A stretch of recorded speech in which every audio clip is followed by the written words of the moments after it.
हम लोग पढ़ रहे थे अपनी क्लास 11 का पहला chapter some basic concepts of chemistry. यहाँ पे प्रीवियस लेक्चर्स में हम लोगों ने इंट्रोडक्शन ऑफ केमिस्ट्री के बारे में पढ़ा था।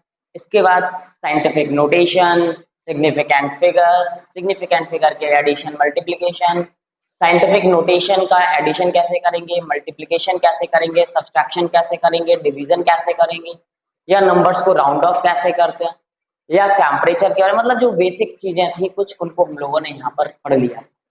आज हम लोग स्टार्ट करने वाले हैं डाल्टन एटॉमिक थ्योरी। देखिए 19th सेंचुरी में जॉन डाल्टन सर ने अपनी एक थ्योरी दी एटम्स को लेकर के, जिसे हम लोग डाल्टन एटॉमिक थ्योरी के नाम से पढ़ते हैं। उस डाल्टन एटॉमिक थ्योरी के कुछ पोस्टुलेट्स को हमें यहाँ पर डिस्कस करना है। देखते हैं। डाल्टन ने बोला matter is made up of very small indivisible particle. इससे क्या होंगे? बहुत छोटे होंगे और साथ में इंडिविजिबल होंगे। मतलब इन्होंने बोला कि कोई भी जो मैटर है, मैटर याद है ना, क्या पढ़ते थे मैटर को?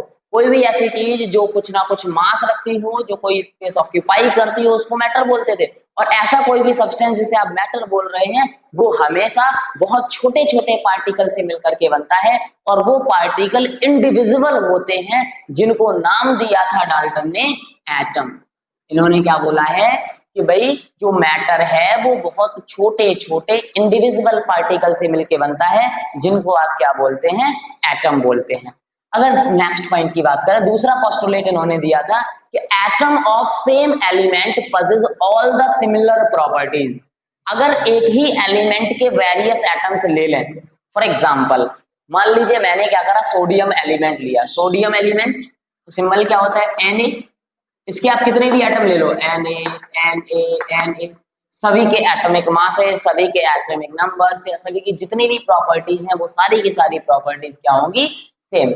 तो इनका कहना था कि अगर आप एक ही एलिमेंट के various number of different number of large number of atoms ले लेते हैं तो उन सारे के सारे एटम्स की प्रॉपर्टीज भी सेम होती हैं।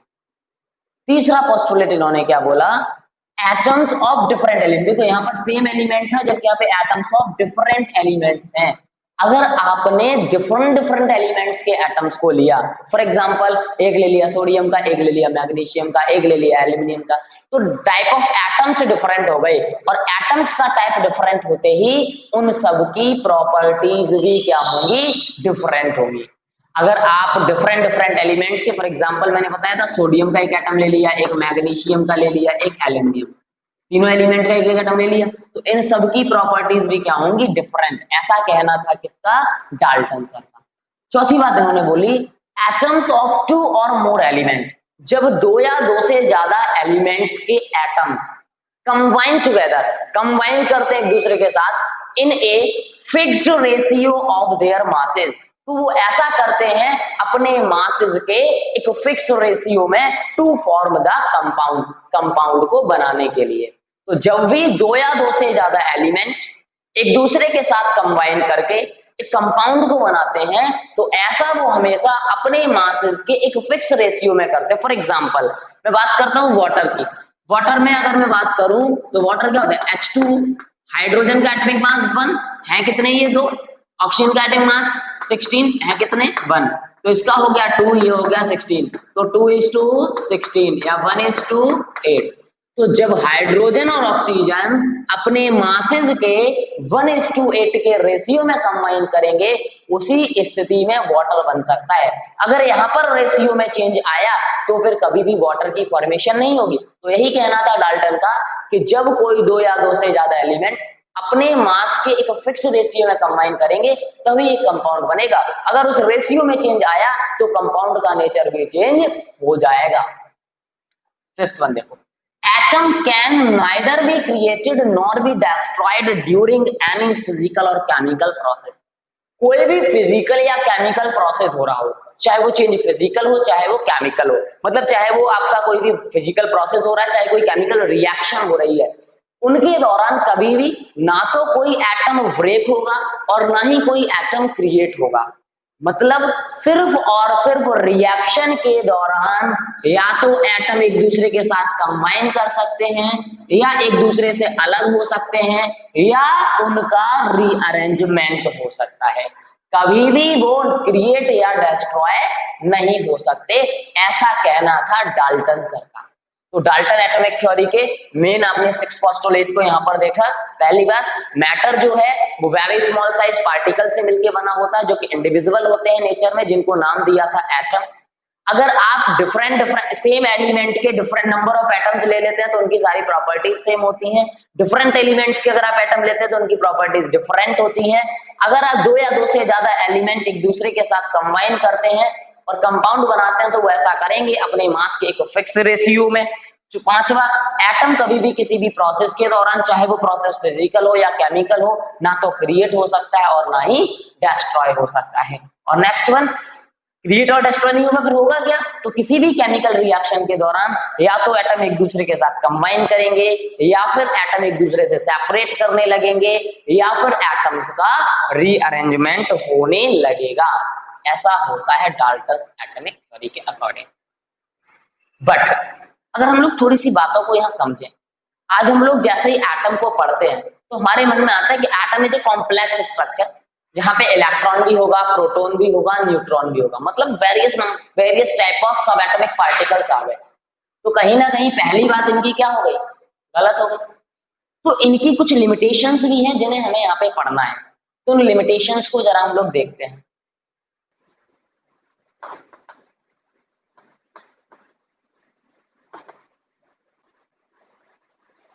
Limitations of Dalton atomic theory.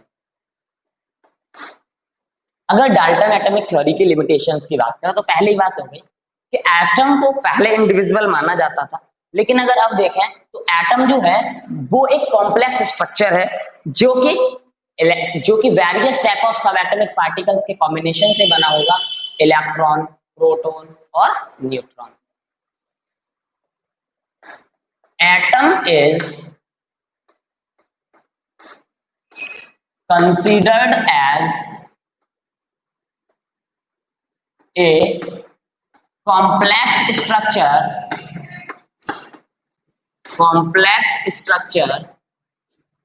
which is made up of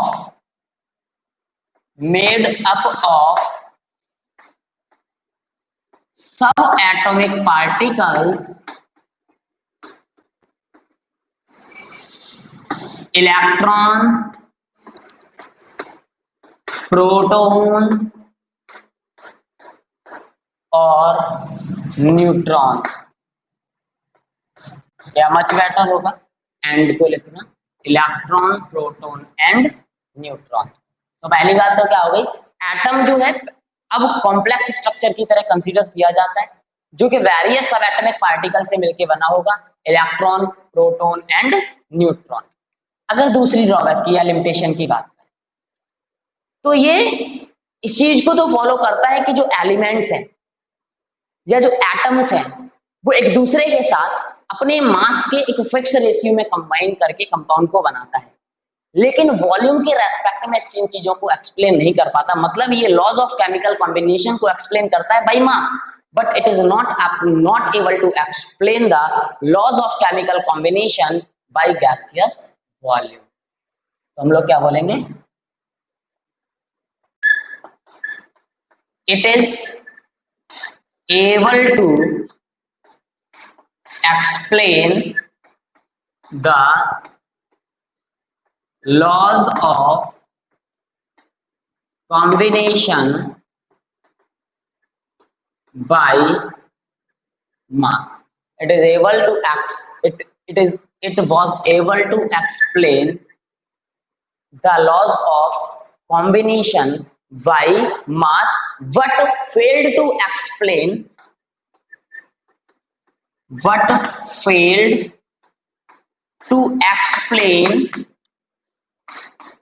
laws of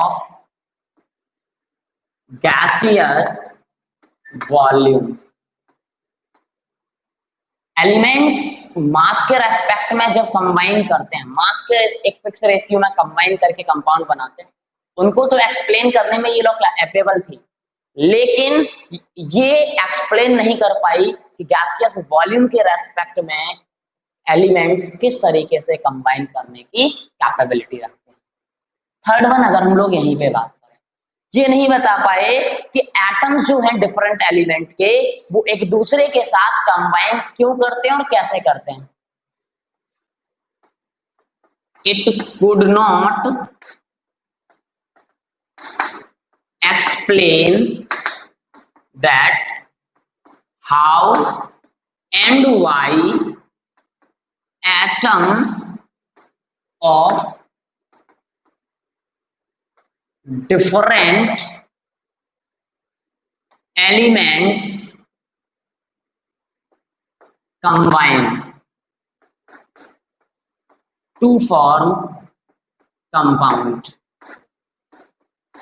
ये इस चीज को भी एक्सप्लेन नहीं कर पाए थे कि डिफरेंट एलिमेंट्स के जो एटम्स हैं एक दूसरे के साथ कंबाइन कैसे करते हैं और क्यों करते हैं कंपाउंड को बनाने के लिए।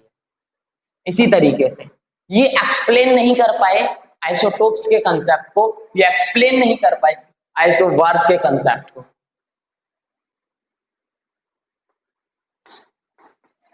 It could not able to explain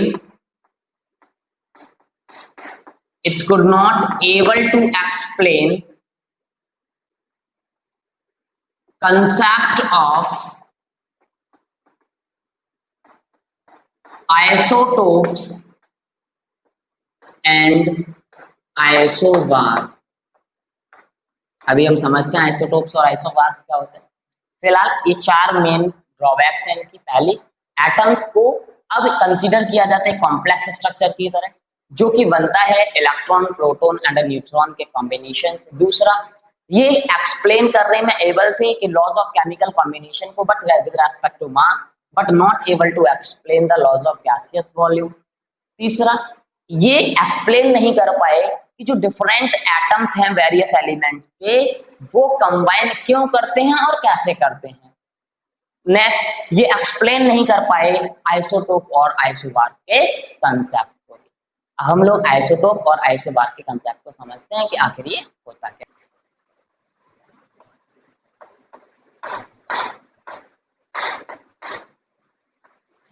isotopes, देखिए आइसोटोप्स आप ऐसे स्पीसीज को बोलते हैं जिनके एटॉमिक नंबर्स तो सेम होते हैं लेकिन एटॉमिक मासेस डिफरेंट होते हैं। आप क्या बोलेंगे? Those chemical species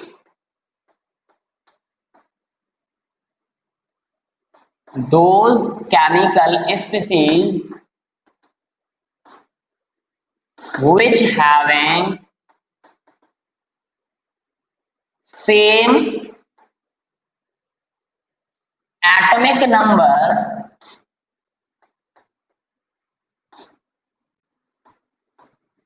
but different atomic masses are called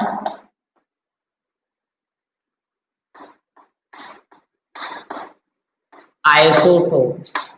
ऐसे केमिकल स्पीसीज जिनका एटॉमिक नंबर तो सेम होगा लेकिन एटॉमिक मास डिफरेंट होंगे, उनको आप क्या बोलते हैं? आइसोटोप्स बोलते हैं। अगर हमें याद तो डाल्टन सर ने बोला था कि अगर एक ही एलिमेंट के नंबर ऑफ एटम्स आप लेते हो तो सारी प्रॉपर्टी सेम होती है, लेकिन ये एटॉमिक नंबर सेम मतलब एलिमेंट सेम, लेकिन उनकी एटॉमिक मास डिफरेंट है, तो ये उनकी क्या होगा? ड्रॉबैक उस बात की। फॉर एग्जाम्पल, आपने क्या करा? हाइड्रोजन की बात करी। हाइड्रोजन 3 फॉर्म में एग्जिस्ट करता है, 1H1, 1H2, 1H3। 1H2 को ही आप 1B2 भी बोल देते हैं या 1H3 को ही आप 1T3 भी बोल देते हैं। इसका नाम होता है प्रोटियम, जो जनरली एग्जिस्ट करता है, इसे आप सिंपली ऐसे डिनोट करते हैं। इसको बोलते हैं ड्यूटीरियम, ड्यूटीरियम, और इसको बोलते हैं ट्राइटियम। एक चीज याद रखेंगे, फॉर एग्जाम्पल मैंने अगर ये डिनोट किया कुछ इस तरीके से X, नीचे लिख दिया मैंने A, ऊपर लिख दिया मैंने V। तो यहाँ पर ये जो B है ना, B डिनोट कर रहा है एटॉमिक मास को, जो X है वो डिनोट कर रहा है सिंबल ऑफ एलिमेंट को, जो A है वो डिनोट कर रहा है एटॉमिक नंबर को। ये मतलब होता है इन सिंबल्स का, ये ध्यान रखिए है ना। X डिनोट कर रहा है सिंबल ऑफ एलिमेंट को, V डिनोट कर रहा है एटॉमिक मास को, और A डिनोट कर रहा है एटॉमिक नंबर को। तो यहाँ पर देखो तीनों के एटॉमिक नंबर्स क्या है, सेम, लेकिन एटॉमिक मास डिफरेंट है। तो फिर ये जो आपके डाल्टन सर का जो पोस्टुलेट था उसको क्या कर रहा है, डिस्प्रूव कर रहा है। मतलब कुछ केसेस ऐसे भी हो सकते हैं जहां पर एक ही एलिमेंट के नंबर ऑफ एटम्स की प्रॉपर्टीज डिफरेंट हो सकती हैं। अब हम लोग समझते हैं कंसेप्ट ऑफ आइसोबार्स। आइसोबार्स देखते हैं।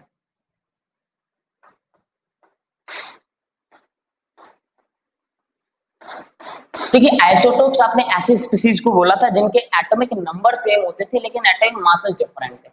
अब यहाँ जस्ट अपोजिट है, यहाँ पर एटॉमिक मासेस सेम होंगे लेकिन एटॉमिक नंबर डिफरेंट होंगे। तो आप कैसे डिफाइन करेंगे, दोज एलिमेंट्स या those species which possess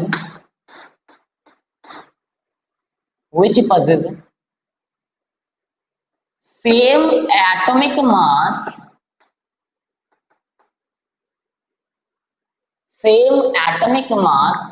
but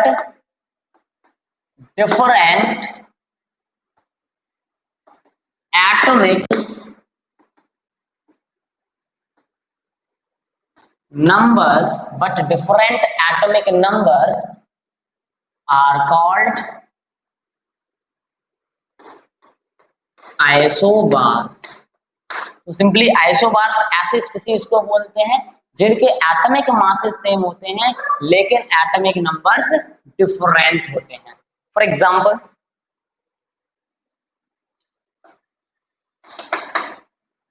एक होता है आपका आर्गन और एक होता है कैल्शियम। आर्गन का symbol Ar, atomic number 18, atomic mass 40। Calcium Ca, atomic number 20, atomic mass 40। दोनों ही केसेस में आप अगर देखेंगे तो दोनों ही केसेस में जो एटॉमिक मासेस हैं सेम एटॉमिक मासेस हैं लेकिन एटॉमिक नंबर क्या है, सेम। तो इसीलिए यहाँ पर इन दोनों को आपस में आपने क्या बोल दिया, आइसोबार्स बोल दिया। इस बात में कोई परेशानी, चलिए थोड़ा सा आगे बढ़ते हैं। बिकॉज हमने आइसोटोप और आइसोबार को यहीं पे पढ़ा है, तो इसी के साथ यहाँ पर एक छोटा सा कंसेप्ट और ऐसे भी समझ लेते हैं, and that is the isotones.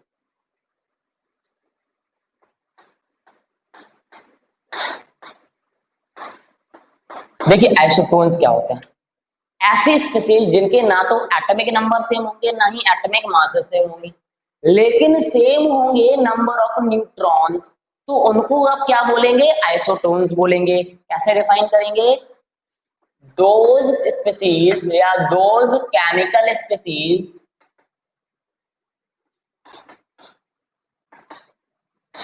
which neither having same atomic number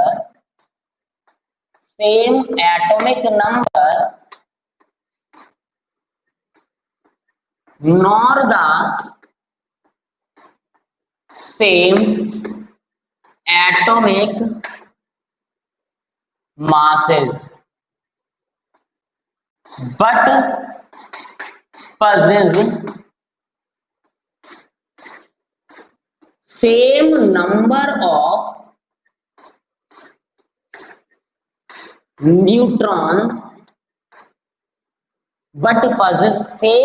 of neutrons are called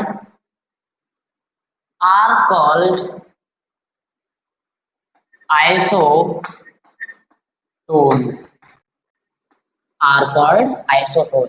simply ऐसी कोई भी स्पीशीज जिनके ना तो एटॉमिक नंबर सेम होते हैं ना ही एटॉमिक मासेस सेम होते हैं, लेकिन नंबर ऑफ न्यूट्रॉन्स सेम हो जाएं तो उन्हें आप क्या बोलोगे, आइसोटोन्स बोलोगे। For example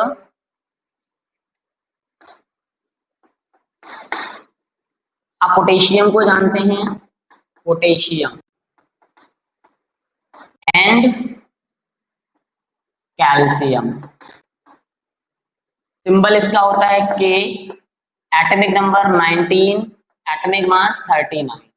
calcium symbol Ca, atomic number 20, atomic mass 40।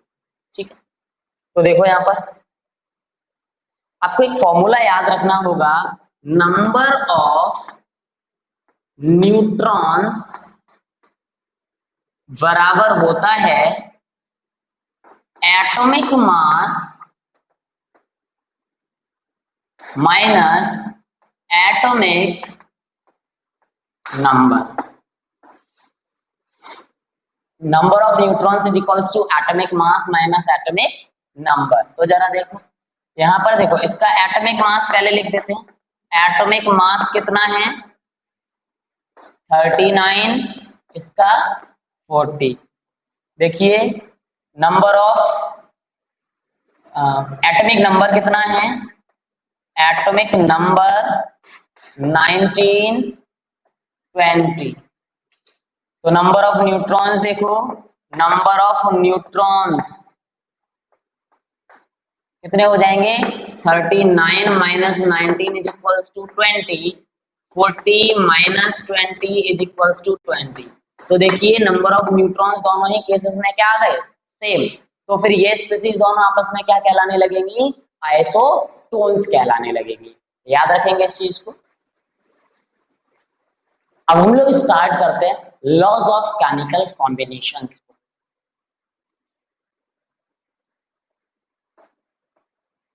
Laws of chemical combination, कैसे एलिमेंट्स एक दूसरे से कंबाइन करते हैं, उन कॉम्बिनेशंस को समझने के लिए हम लोग कुछ लॉज की हेल्प लेते हैं। कौन कौन सी लॉज पढ़नी है उनको एक बार देखते हैं। पहले law of conservation of mass, law of constant composition, या इसी को डेफिनेट कंपोजिशन या डेफिनेट प्रोपोर्शन या कांस्टेंट प्रोपोर्शन भी बोल देते हैं। तीसरा लॉ ऑफ मल्टीपल प्रोपोर्शन, चौथा law law of reciprocal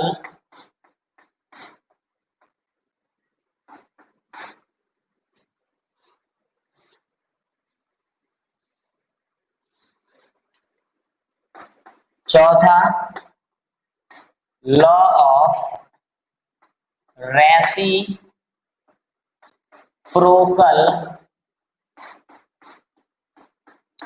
proportion,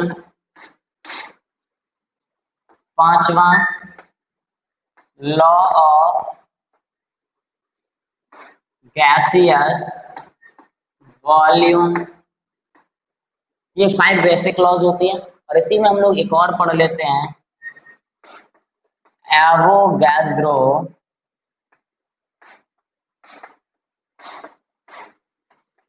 hypothesis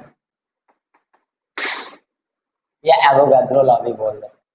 तो ओवरऑल ये 6 लॉज आपको पढ़नी है। Law of conservation of mass, law of constant composition, law of multiple proportion, law of reciprocal proportion, law of gaseous volume and Avogadro's hypothesis. First one है यहाँ पे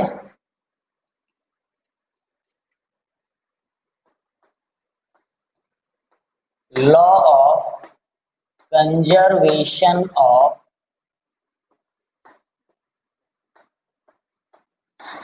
of mass, law of conservation of मास, जिसको दिया था given by लैवोइजियर,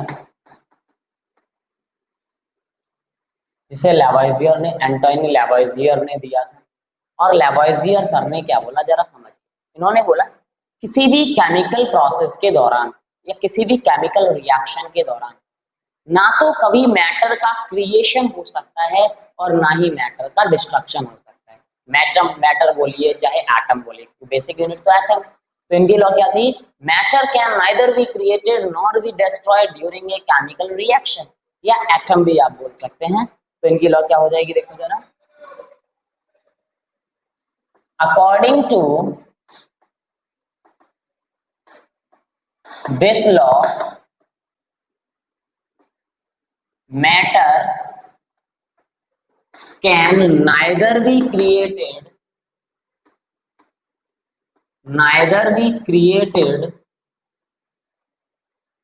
nor be destroyed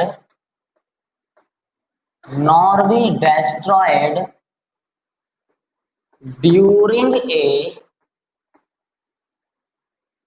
chemical process। किसी भी chemical process के दौरान ना तो कभी मैटर क्रिएट हो सकता है ना ही मैटर डिस्ट्रॉय हो सकता है। मतलब किसी रिएक्शन में जो रिएक्टेंट साइड का मास है वो प्रोडक्ट साइड के मास के क्या रहेगा, बराबर। That is mass of reactant is always remain equal to the mass of product। लेकिन केमिकल इक्वेशन कैसी होनी चाहिए, balanced. In a balanced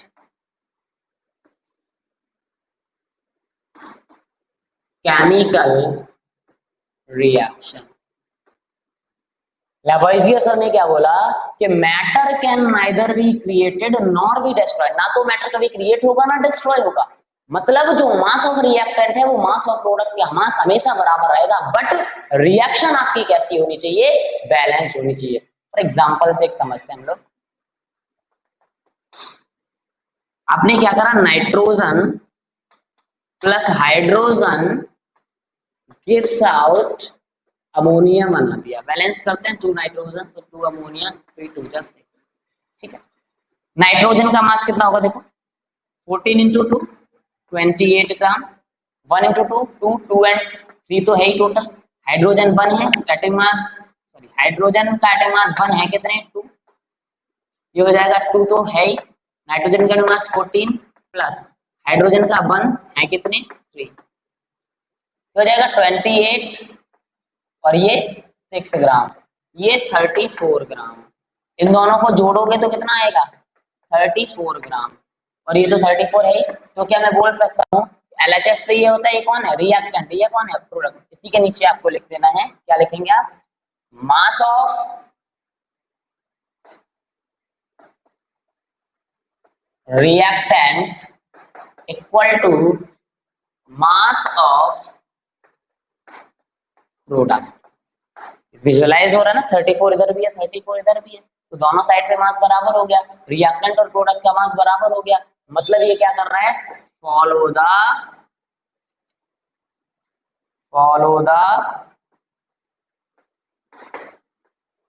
law of conservation of mass.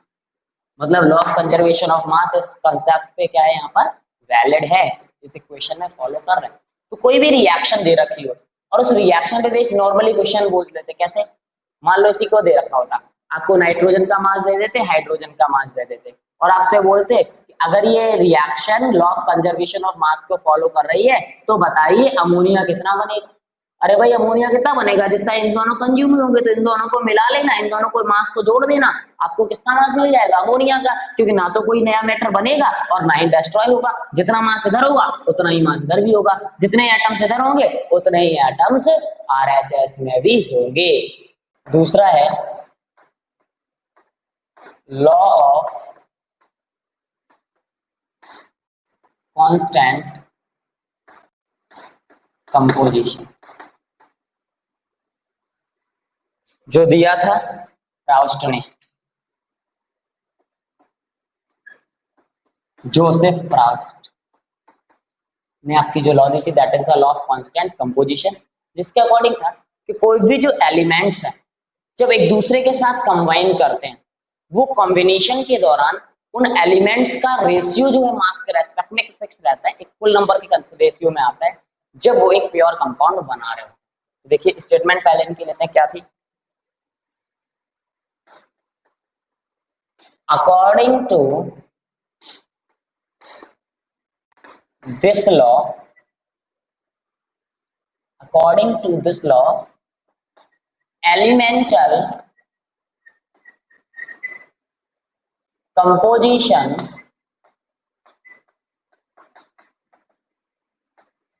of a pure compound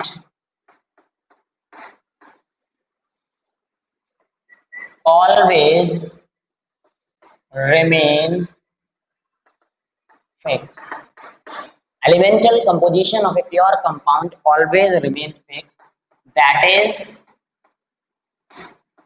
two or more elements combine together to form compound in a fixed ratio of their masses, whatever the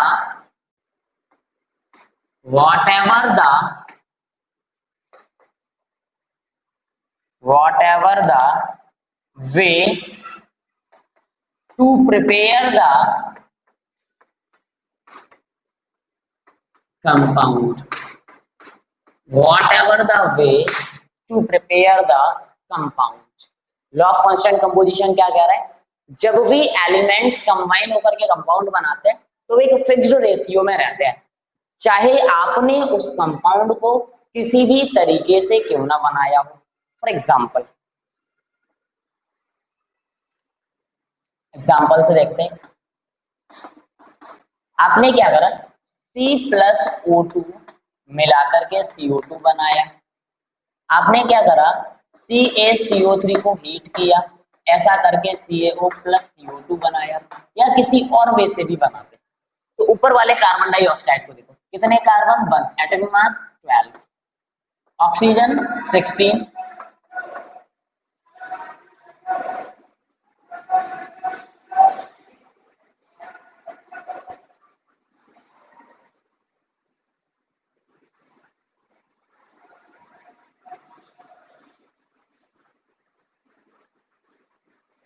atomic mass 12, oxygen atomic mass 16 है, कितने ये 2, तो ये हो गया कितना 12, ये कितना हो गया 32, तो रेशियो क्या आएगा, देखो यहाँ से 12:32, 4 3 जा 12, 4 8 जा 32, तो रेशियो कितना आ गया 3:8।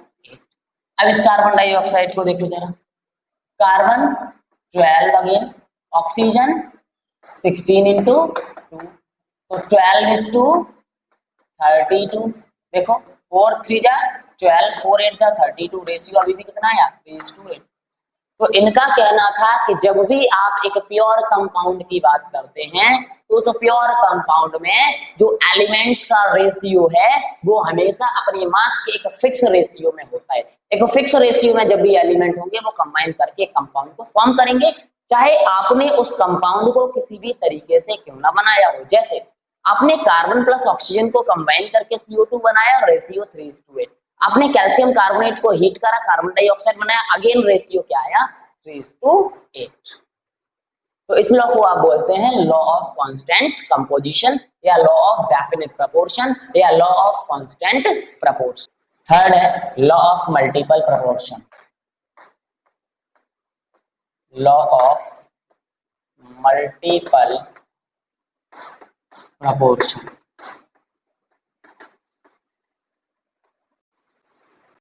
Given by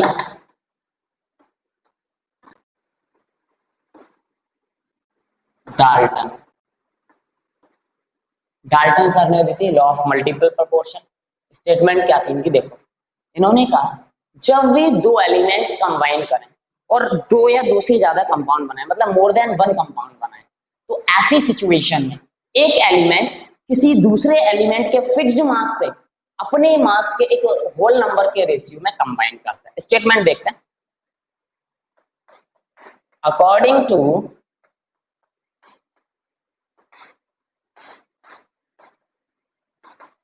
this law, when two elements combine to form more than one compound, then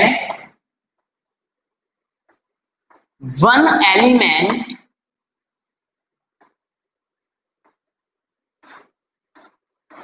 combine with the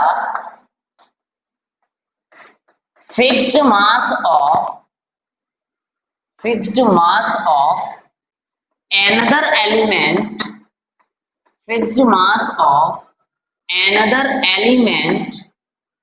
one element combine with the fixed mass of another element in simple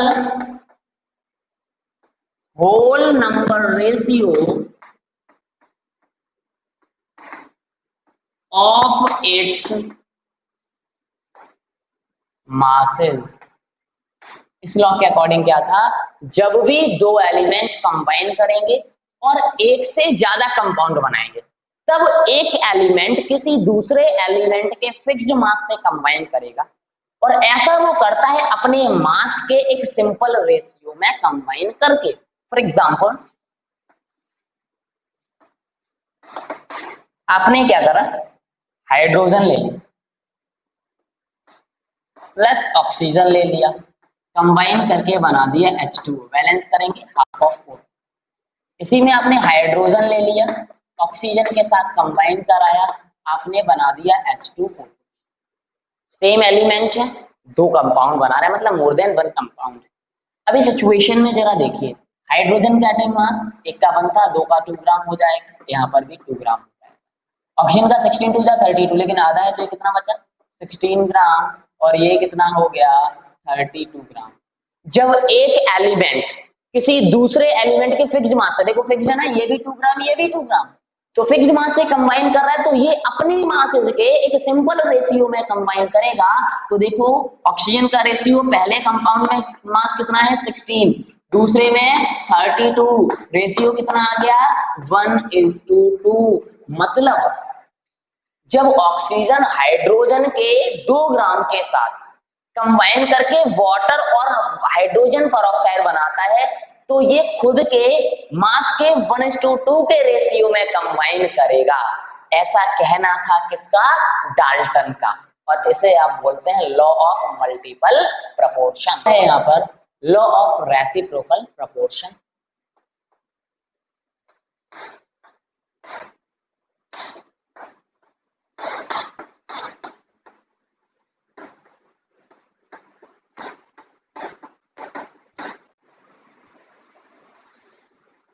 given by Richard।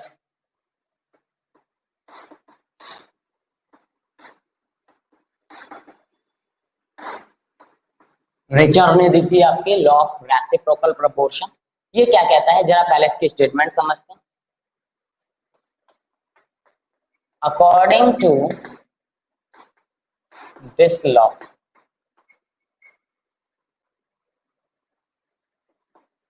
When two elements combine with fixed mass of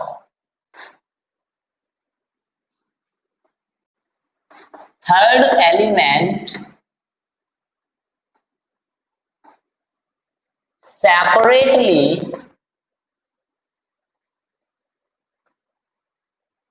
then they do so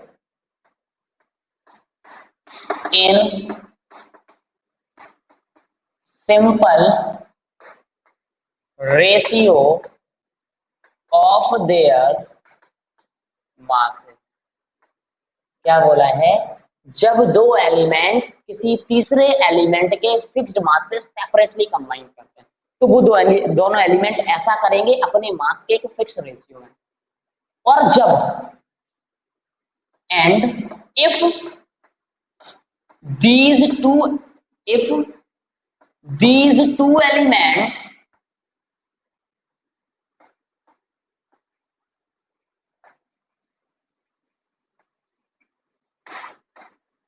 combine together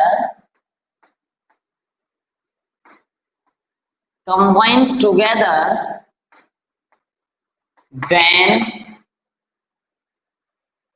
they do so in same ratio as previous one। इन्होंने क्या बोला है कि जब दो element combine करते हैं किसी तीसरे एलिमेंट के फिक्स्ड मास से अलग अलग तो वो ऐसा करते हैं अपने मास के एक सिंपल रेशियो में। अगर यही if these two elements combine together और अगर यही दो एलिमेंट आपस में कंबाइन करा दिए जाएं तो भी ये उसी रेशियो में कंबाइन करेंगे जिस रेशियो में ये पहले कंबाइन कर रहे थे। एज प्रीवियस में लिखना चाहें तो लिख सकते हैं, नहीं तो कोई बात नहीं, एज इन सेम रेशियो भी आप छोड़ सकते हैं। For example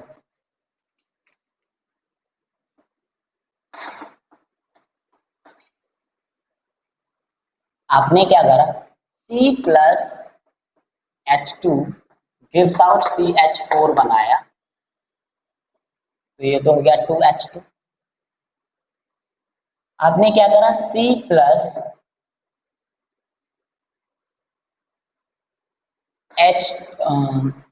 O2 plus H2 मिलाकर के आपने क्या करा, H2O बनाया। अगेन फिक्स मास लेना था तो 2H2। अब देखो जरा इसका मास 1 टू 2 है कितने, 2 तो 4 ग्राम, इसका मास 4 ग्राम, इसका 12 ग्राम, इसका 32 ग्राम। इसमें कोई परेशानी? अब देखो मैंने बोला है कि जब कोई दो एलिमेंट है तीसरे एलिमेंट की फिक्स्ड मास से कंबाइन कर रही है तो देखो मास फिक्स है, दोनों जगह सेम मास है तो फिर यहाँ पर तो अब इन दोनों की बात करेंगे तो कार्बन और ऑक्सीजन का जो रेशियो है वो कितना आया, 12:32 तो 4 3 जा 12 4 8 जा 32 रेशियो आ गया 3:8। और जब इन्हीं को आपस में कंबाइन करें तो देखते हैं C plus O2 gives out CO2, इसका मास 12 ग्राम, इसका मास 32 ग्राम। अगेन जो रेशियो आएगा वो कितना आएगा, 12:38 दैट इज 3:8। तो जब भी कोई दो एलिमेंट किसी तीसरे एलिमेंट के फिक्स्ड मास से कंबाइन करते हैं तो वो ऐसा करेंगे अपनी मास के सिंपल रेशियो में और उसी रेशियो में वो कंबाइन होंगे जब उन दोनों एलिमेंट को आपस में कंबाइन कराया जाए। नेक्स्ट हमारी फिफ्थ लॉ है, लॉ ऑफ गैसियस वॉल्यूम जिसे आप बोलते हैं गे-ल्यूसैक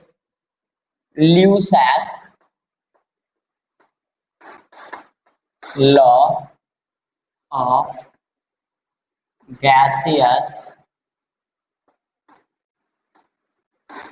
वॉल्यूम।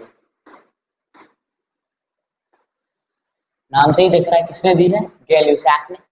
और गे-ल्यूसैक लॉ ऑफ गैसियस वॉल्यूम क्या है, कि जब भी कोई गैसेस चाहे वो कंबाइन करें चाहे वो प्रोड्यूस हो, वो ऐसा हमेशा करते हैं अपने वॉल्यूम के एक सिंपल रेशियो में। क्या बोलेंगे हम लोग? According to this law, according to this law,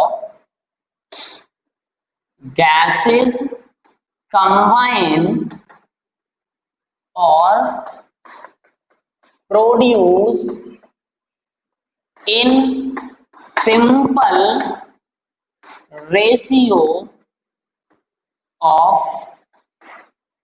their volumes, simple ratio of their volumes at या under conditions of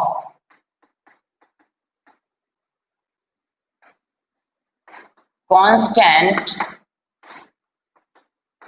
temperature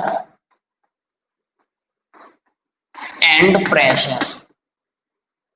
जब भी किन्हीं गैसेस को चाहे आप कंबाइन करें या वो प्रोड्यूस हो लेकिन प्रेशर और टेम्परेचर कांस्टेंट हो, तो ऐसी सिचुएशन में वो ऐसा करेंगे अपने वॉल्यूम के एक फिक्स रेशियो में। For example,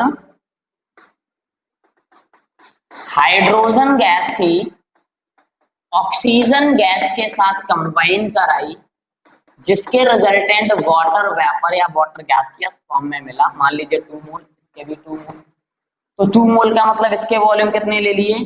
2 volume. इसके वॉल्यूम 1, स्टोइकोमेट्रिक कोएफिशिएंट 1 है, इसका 2 है, तो 2 वॉल्यूम। तो देखो रेशियो इनका क्या आ गया? 2:1:2।